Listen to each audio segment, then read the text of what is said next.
আসসালামু আলাইকুম, শুভ সকাল বন্ধুরা। মহামারী এলএসডি ভাইরাসে আক্রান্ত বাছুর। গত ভিডিওতে আমি বলেছি যে ইতিমধ্যেই কিন্তু মহামারী এলএসডি ভাইরাস শুরু হয়ে গেছে। এই দেখেন, এটা কিন্তু একটা বাছুর গরু, আর বাছুর গরুরই এলএসডি ভাইরাস সবচেয়ে বেশি ওঠে। সামনের পাটা ফুলে গেছে, হাঁটতে পারে না, ল্যাংড়া হয়ে গেছে। সারা শরীরে এটা গোবর লাগিয়ে রাখছে, এটা কিন্তু গোবর শরীরে ভরে নাই। গ্রাম্য পদ্ধতি যে গোবর বেশি লাগালে গরুর এলএসডি ভাইরাস আর বাড়ে না, কিন্তু এটা আসলে ধারণা ঠিক না। হয়তো কোনো কারণে কেউ গোবর লাগিয়েছিল, সেটা ভাগ্যক্রমে ভালো হয়ে গেছে অল্প দিনে। তো সেই পদ্ধতি গ্রামের খামারিরা কাজে লাগাতে চায়, সারা শরীরে গোবর একদম ল্যাটপাটা করে লাগিয়ে দিয়ে রাখে যাতে আর না ওঠে, কিন্তু আসলে এর কোনো উন্নতি আমি দেখতে পারতেছি না। সামনের পাটা অনেক ফুলে গেছে।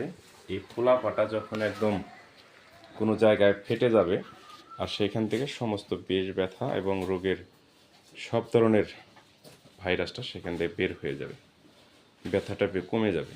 কিন্তু যতক্ষণ পর্যন্ত এটা ফেটে না বের হয়েছে ততক্ষণ পর্যন্ত এটা ঝুঁকির মধ্যে আছে।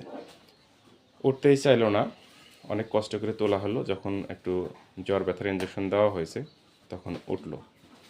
তো এটা আসলে দীর্ঘমেয়াদী চিকিৎসা বাড়ানোর কোনো বিষয় না, এবং এর সময় কোনো অ্যান্টিবায়োটিক ব্যবহার করা যাবে না।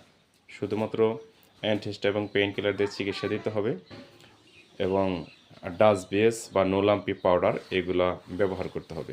ঘরোয়া পদ্ধতির মধ্যে আপনি এই সময় একটু খাবার সোটা এবং গুড় দিয়ে রেগুলারলি পানি খাওয়াতে পারেন, যাতে তাড়াতাড়ি পেকে যায় এবং ফেটে বের হয়। এই জন্য খাবার সোটা এবং গুড় দিয়ে পানি খাওয়াবেন। আর একে রোদে রাখা যাবে না, গোসল করানো যাবে না। বেশি রোদে রাখলে হাওয়াই পাওয়াই করবে, দেখবেন অস্থির হয়ে যাচ্ছে। এই জন্য ছায়াযুক্ত জায়গায় রাখতে হবে। অতিরিক্ত অস্থিরতা হলে এখানে আপনার ওরাল স্যালাইন খাওয়াতে পারেন। ওরাল স্যালাইন খাওয়ালে গরুটা একটু সুস্থ থাকবে। যদি পানি খায় তাহলে ওরাল স্যালাইন দিয়ে পানি খাওয়াবেন। গরুর জন্য যে ভেট স্যালাইনগুলো আছে এগুলো দিয়ে পানি খাওয়াবেন। আর যারা এই যে গোবর দিয়ে ল্যাটপাটা করে দেন সারা শরীরটা, এটা আসলে পরিবেশটা দূষণ করে, অবস্থা খারাপ হয়ে যাবে আস্তে আস্তে। হয়তো মাছি ধরবে, সেখানে হঠাৎ করে পোকা দেবে, বুঝতেই পারবে না। এই জন্য এই গোবরটা দেবেন না।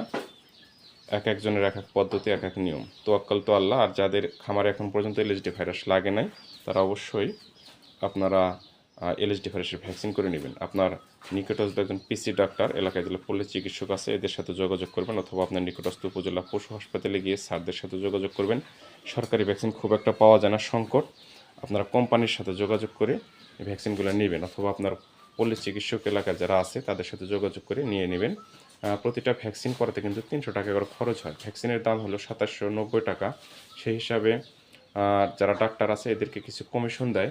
সব মিলেই কিন্তু 10টা গরু একটি ভাইলে করানো যায়। একটি ভাইলে করলে 10টা গরু আপনাকে জোগাড় করতে হবে। আপনার খামারে যদি 10টা থাকে তো আলহামদুলিল্লাহ, না হলে আপনার 5টা থাকলে পাশের বাড়ির কোনো খামারের সাথে মিল করে এই ভ্যাকসিনটা দিয়ে নেবেন। দেখা যায় যে এই গরু এলএসডি ভাইরাস হওয়ার পরে মারা যাচ্ছে। এই বাছুরগুলো কিন্তু বেশি আক্রান্ত হয়ে মারা যাচ্ছে। তো যখন সুস্থ থাকে তখন কিন্তু আপনার খামারের 10টা গরু ভ্যাকসিন করতে আপনি হিসাব করেন যে 3000 টাকা লাগবে। তো যখন অসুস্থ হয়ে যায় তখন কিন্তু আপনার 3000 টাকার হিসাব থাকে না। দেওয়ার আগে কিন্তু 3000 টাকার অনেক হিসাব করেন, টাকা নাই, কোথায় পাবো, কী সমাচার। তারপরেও ওষুধ যখন কিনতেই হয় তখন তো আপনার কোনো অজুহাত থাকে না। যখন অসুখ হয়ে যায় তখন ডাক্তারকে প্রতিদিন 500, 700, 1000 টাকা দিচ্ছেন, একদিন 2 দিন পর পর করে, তারপর শত শত হাজার হাজার টাকার ওষুধ খাওয়াচ্ছেন। এরপরেও দেখেন 2 মাস, 1 মাস, 3 মাস, অনেক সময় 6 মাস পর্যন্ত ভোগান্তি থাকে, এবং তাতেও রেজাল্ট ভালো হয় না, পশু মারা যায়।